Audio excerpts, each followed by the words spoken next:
Cada 9 días una mujer en Paraguay es víctima de feminicidio, o sea, es asesinada por su pareja, por su expareja, es asesinada por ser mujer. Por eso es tan importante el debate que se va a iniciar en instantes nada más en la Cámara de Senadores sobre este proyecto de ley de protección integral contra todo tipo de violencia contra las mujeres.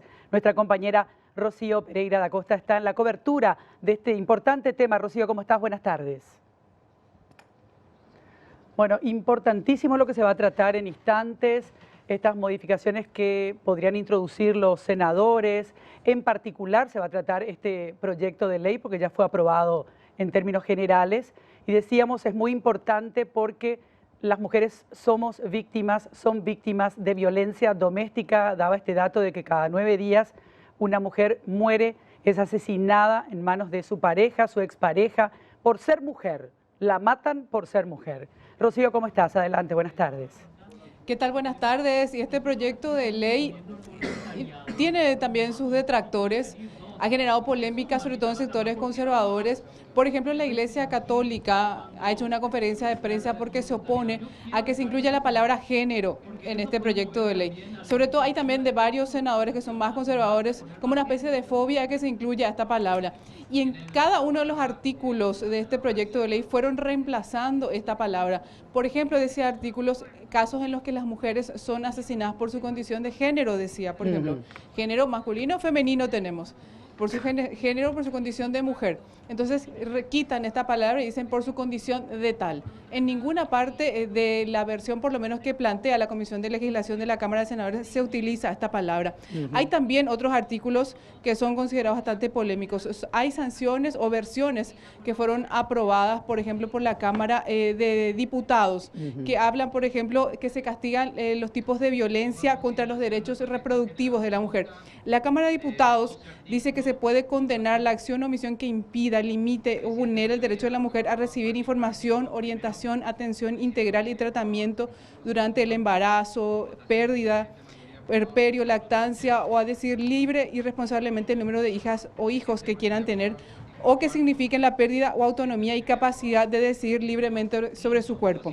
Esto lo consideran algunos como una puerta a permitir el aborto, por eso en la versión de legislación al menos se recomienda eliminar esta versión.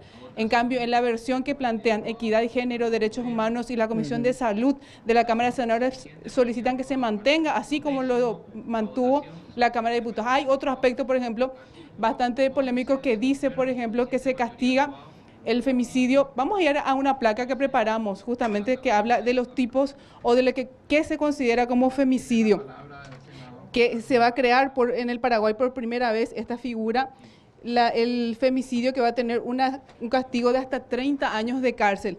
Por ejemplo, dice que el que matara a una mujer bajo cualquiera de estas siguientes circunstancias va a ser castigado a una pena privativa de hasta 30 años. Es, por ejemplo, cuando el autor mantuvo con la víctima una relación conyugal de convivencia, pareja, noviazgo, afectividad en cualquier tipo. En otro caso es, por ejemplo, cuando existe un vínculo de parentesco entre la víctima y el autor. También el tercer grado, cuando la muerte ocurre como resultado de haber perpetrado antes de cometido el crimen un ciclo de violencia física. También se habla de otros casos, por ejemplo, de cuando la víctima se hubiera encontrado en una situación de subordinación o dependencia hacia el autor, o también cuando la muerte de la víctima le haya antecedido la comisión de cualquier hecho punible contra la autonomía sexual. Y acá llega el punto más polémico. La muerte sea causada por motivos discriminatorios, étnicos, de identidad de género u orientación sexual, o sea resultado de ritos, desafíos grupales o prácticas culturales. Esto la Comisión de Derechos Humanos, Equidad y Salud de la Cámara de Senadores recomienda mantener. Sin embargo, en la legislación la recomiendan suprimir. La Iglesia también está en contra de esto porque consideran que con esto se va a proteger a las personas trans y no están de acuerdo con que se incluya en esta protección a las personas trans. Hablaba yo, por ejemplo, con el presidente de la Comisión de Legislación, el senador Enrique Baqueta, y él considera que se debe primero crear una ley de género para poder proteger también a las personas trans dentro de esta normativa.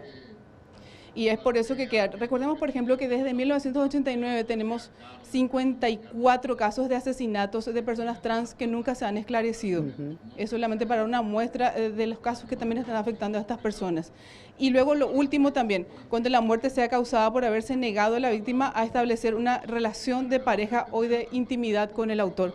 Así que son varios temas polémicos que involucran a este proyecto de ley que va a ser tratado en minutos nada más en la Cámara de Senadores. En realidad los que manifiestan una oposición así férrea a estos artículos son las iglesias, hay que decirlo, Rocío, la Iglesia Católica y algunas iglesias evangélicas también, que siguen manteniendo esta postura bastante intransigente, digamos, en relación a estas cuestiones, y humildemente creo que no tienen absolutamente nada que intervenir en una cuestión que tiene que ver con una legislación para un Estado que ya no es confesional, un Estado que es laico desde el año 1992 con la nueva Constitución Nacional. En todo caso, desde sus púlpitos, desde sus lugares donde reúnen a sus fieles y oran, ahí ellos pueden manifestar lo que consideren que está bien o está mal, pero no cuando tiene que ver con una ley que justamente busca proteger a minorías. Estamos hablando también de una ley que protege a minorías, porque a estas personas, les guste o no, los trans existen y tienen que ser protegidos, independientemente de lo que cada uno piense al respecto.